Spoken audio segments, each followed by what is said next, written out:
It's time now for Countywide, a special presentation of Yavapai Broadcasting News. Join News Director Paul David and News Editor Philip Katafamo as they talk with our community's leaders, newsmakers, and people in the know. You'll hear about the hot topics in Yavapai County that affect all our lives. And now here's today's Countywide. Hello, everyone, and welcome to another episode of Countywide. I'm your host, Philip Katafamo. I'd like to thank you for joining me. On today's show, we're talking about my guest today, Chief Mike Kuykendall for Cottonwood Fire. Chief, welcome on. Well, thank you, Philip. Thank you for having me. Well, we're happy to have you. We know that you are retiring, and you've dedicated a very, very long time to your profession, and we appreciate you. And we want to get you on and talk a little bit about your career and send you off the right way. So let's start with this. How did you start with your career in fire? Well, how I ended up in fire was, to be honest with you, it wasn't something like, so many people say they always wanted to be a fireman when they were kids and grew up wanting to be a fireman. I really didn't. My dad was in the car business. I had worked around the car business and had some other businesses that I had worked in, family business and such. And actually ended up in the fire service because I saw an ad in the paper in Prescott for reserve firefighters, and I thought that might be interesting. Nice. So I applied, and they had was in the first group of reserves that they had in a number of years. They were a full-time fire department, and I just kind of took to it. Really enjoyed it, and that's how I ended up there almost, it'll be 38, 39 years ago. So, well, along with being starting out as a volunteer fireman, you were also a police officer for a little bit. Can we talk a little bit about that? Sure. Well, what happened was when I was already a reserve firefighter for Prescott, and job openings were pretty few and far between, and as I had worked in other professions and doing my full-time job was different things. I worked in some soil engineering company for a while, doing some testing and some things there. Actually, I was back and decided to go into something totally different, and I was in the gunsmithing program at Yavapai College. Okay. Started working as a security guard there at the college part-time, and had an opportunity to go to the police academy. They sponsored me from Yavapai College. I ended up going down to Tucson, went through the police academy there. Out of the academy, I didn't have a full-time job lined up with the college, but I was offered a full-time job up in the White Mountains, and ended up in a little town called Springerville as a police officer out of the academy. And after a year and a half or so there, had an opportunity to go to work for Yavapai County Sheriff's Office. Since I grew up in Prescott, I was trying to get back to Prescott. Right. They didn't have any openings in Prescott, but they did in the Verde Valley. So that's how I ended up in the Verde Valley, working for the Sheriff's Office. And then after a couple years there, I had an opportunity to go to work full-time for Cottonwood Fire, where I was already volunteering at that point.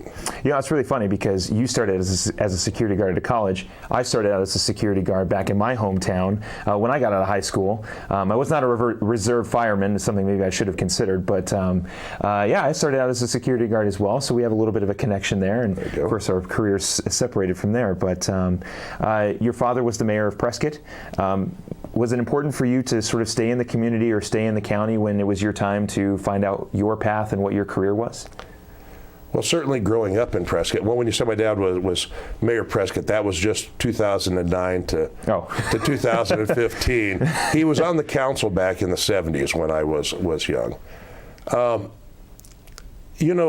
grew up in Prescott, and I always planned to stay around Prescott and have always tried to I guess, even getting at Cottonwood. Right. I was working my way back to Prescott when I ended up in the White Mountains and going back to Prescott. But after you get to Cottonwood, it grows on you pretty quickly. And spending all these years in Cottonwood has certainly working here, although at this point I do have a house in Prescott Valley that I'm going to retire to, and okay. I am getting back over into my roots, if you will. But hard to get away from there, but I can always say that for most of my life, for very small exceptions, I've lived within 50 miles of Prescott. Yeah, no, and some part of you, at least for me, this was my experience. Part of me did want to stay relatively close to home.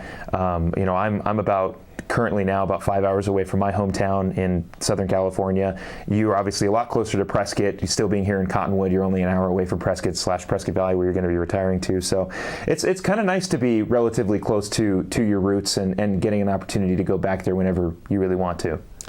It really is. I'm a small town boy. I always tell people, never had a desire to work in the big city, if you will, and I wouldn't change any of it. It's kind of funny, though. We do have an alternate universe somewhere where we've got a YCSO Sheriff Mike Kuykendall or Marshal Kuykendall, possibly, if you'd worked all the way up in the ranks in the police officers. But we're happy that you were here with the fire department. It's always nice to talk with you, Chief. Speaking of, how long were you with Cottonwood Fire? Well, you're still currently there. You're coming down to the end, but you get the point. I still am there for another 29 days.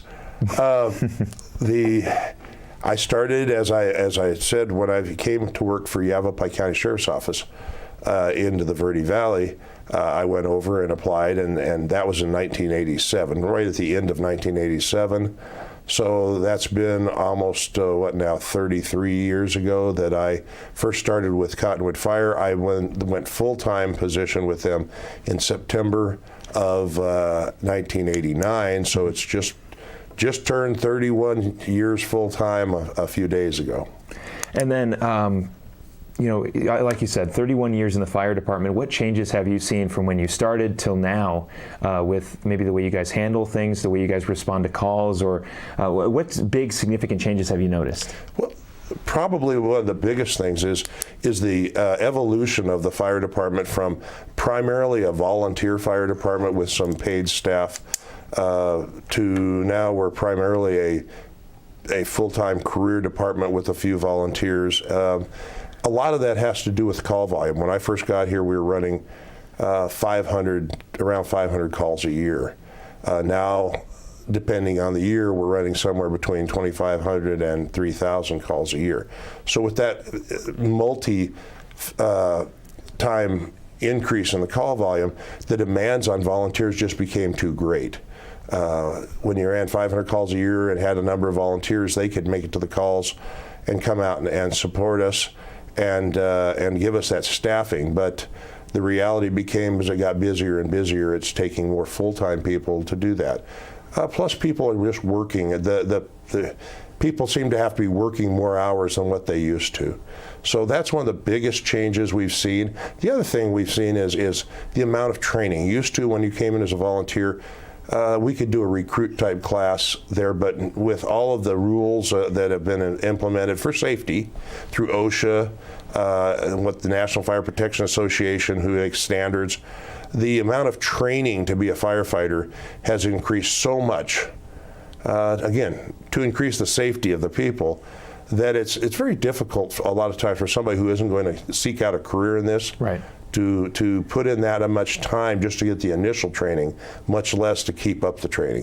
Yeah, and of course the assumption would be, like you said, throughout the years the call volume increased, and then you went from a volunteer station to a full-on fire station where you're having paid people and you're having a full staff and a receptionist and whatnot, and like you said, even the training, changing the way you guys prepare for things and the way you guys respond to things, and 31 years in fire, there's a lot of changes and a lot of different protocols and procedures that you had to go through. But we're going to keep talking with Chief Kuykendall of Cottonwood Fire when we come back on the other side of this break. Countywide will be right back. Don't go anywhere.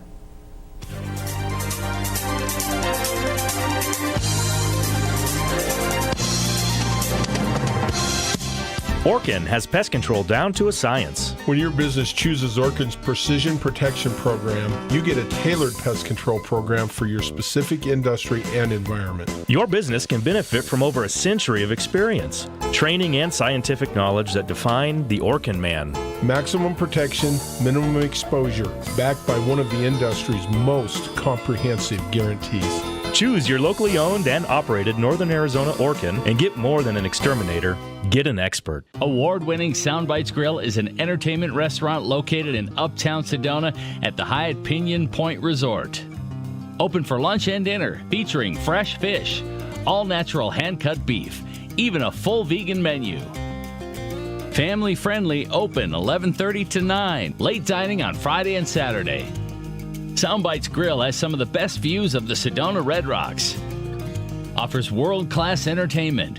food, fun, and music. Are you struggling to overcome an addiction, depression, insomnia, or a weight problem? Then it's time for you to meet with Dr. Elaine Kissel, award-winning, world-renowned hypnotherapist, author, and mind trainer. Now you can get her help from the privacy and comfort of your own home. Let Elaine Kissel create a personalized hypnotherapy plan to overcome your problem forever. Call 844-4KISSEL now for a discounted evaluation appointment. That's 844-4KISSEL. So, I just moved in with this family, and it's embarrassing. The little one, he likes to go outside and crawl around in the giant litter box. I don't know what he's doing. I mean, I was born and I knew how to use the litter box. Look at that. That's disgusting. Oh, poop already. You're making me nervous. Oh, okay, I can't look at this anymore. I really hope he grows out of this, for his sake.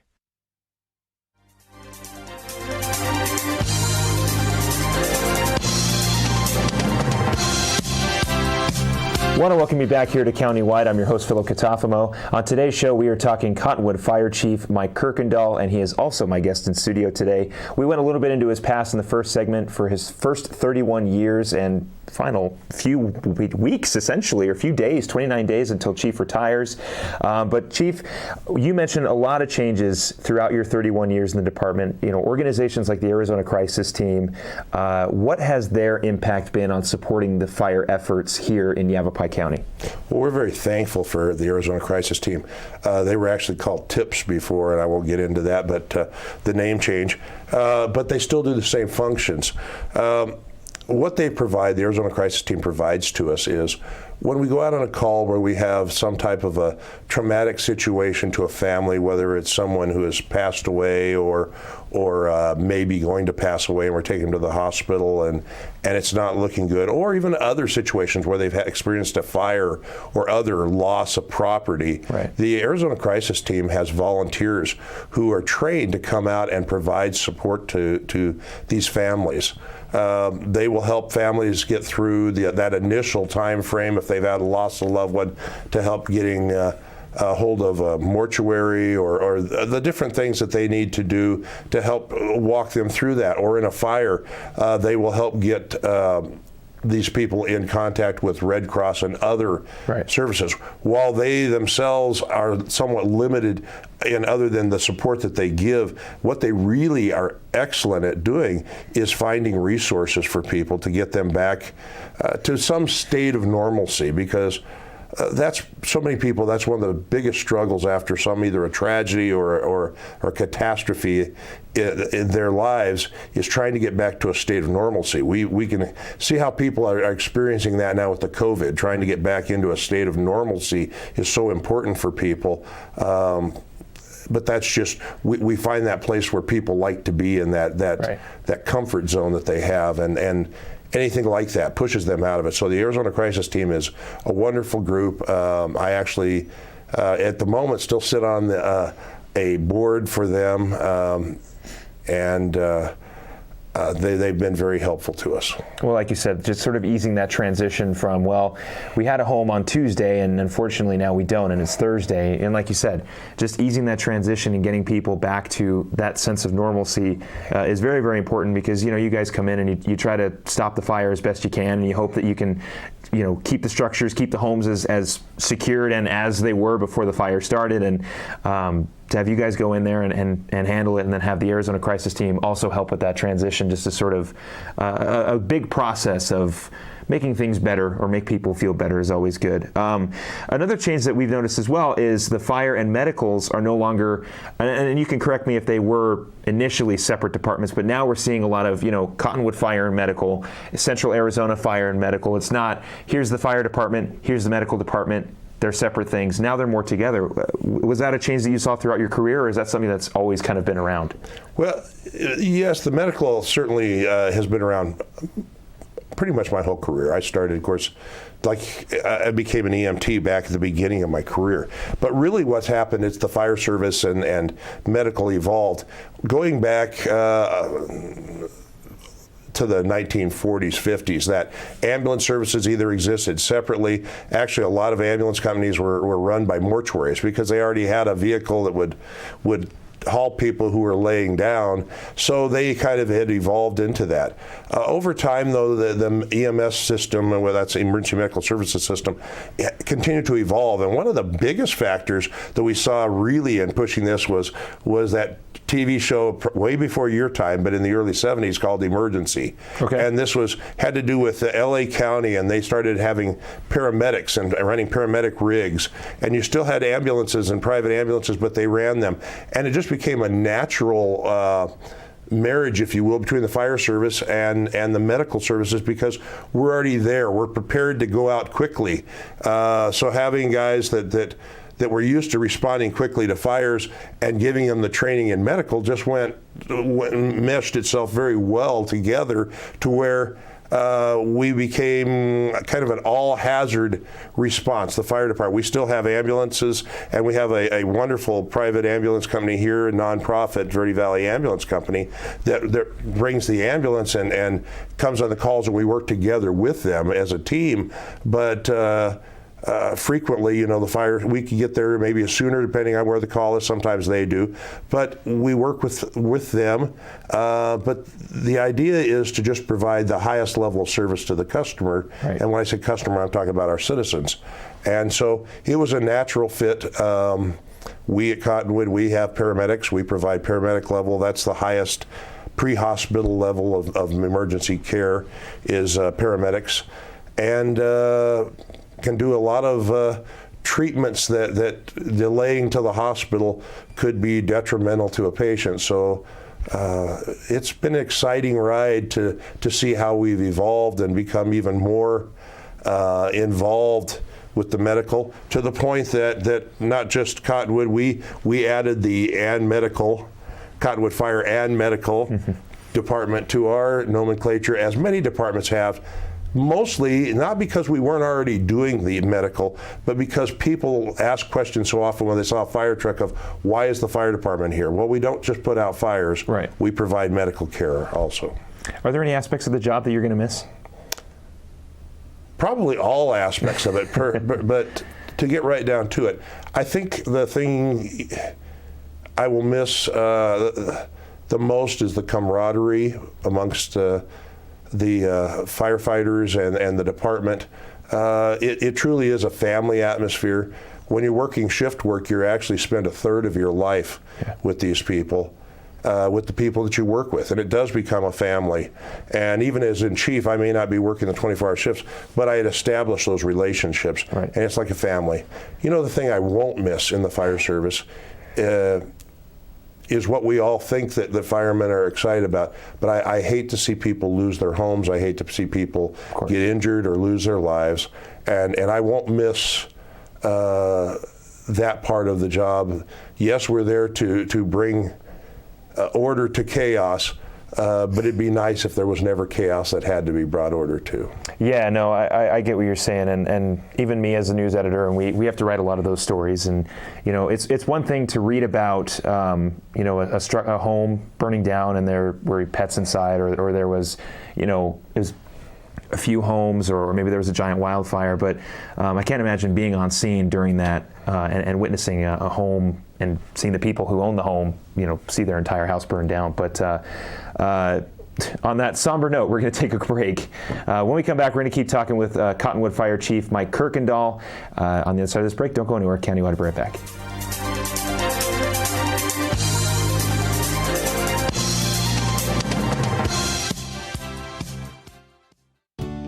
From inspiration to installation.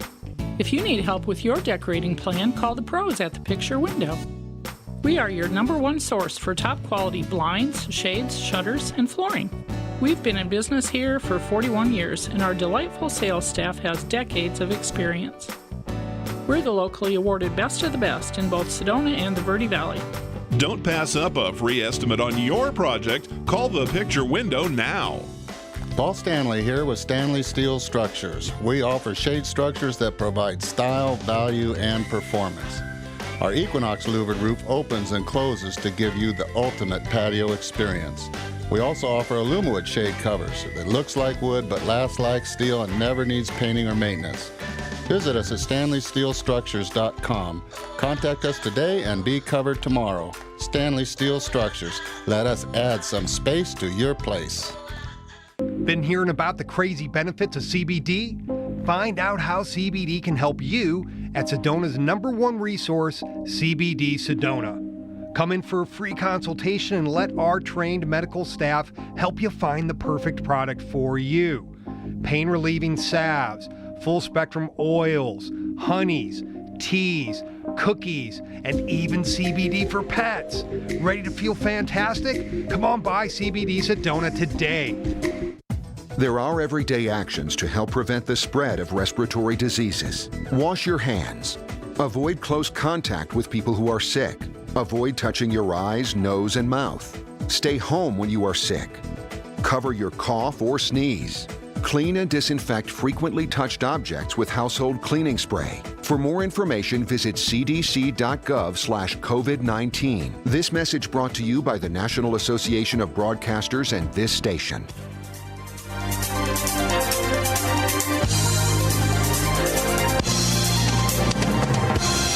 I want to welcome you back here to Countywide. I'm your host, Philip Catafamo. Today's show, we are talking to and about Cottonwood Fire Chief Mike Kuykendall, who is retiring at the end of October?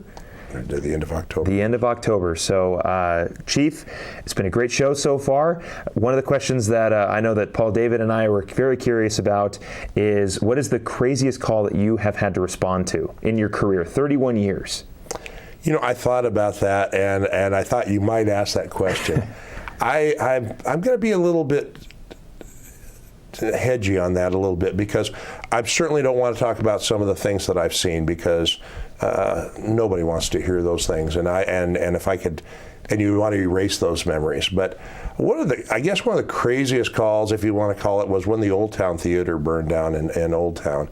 That had been such an institution in this community for so long, and it was a crazy night. I mean, it burned and burned, and no matter, we were pulling water all the way out of the Cottonwood ditch and pumping water up to it and bringing in tanker trucks, and that because the water system in Old Town was not sufficient to provide us enough water to do it.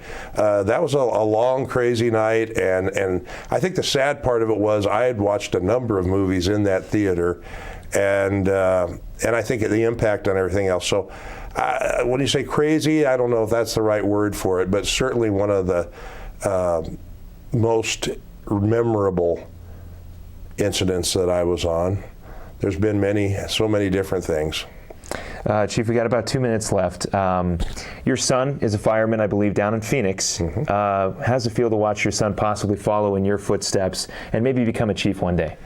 Well, it's certainly exciting to have your children want to do what you're doing.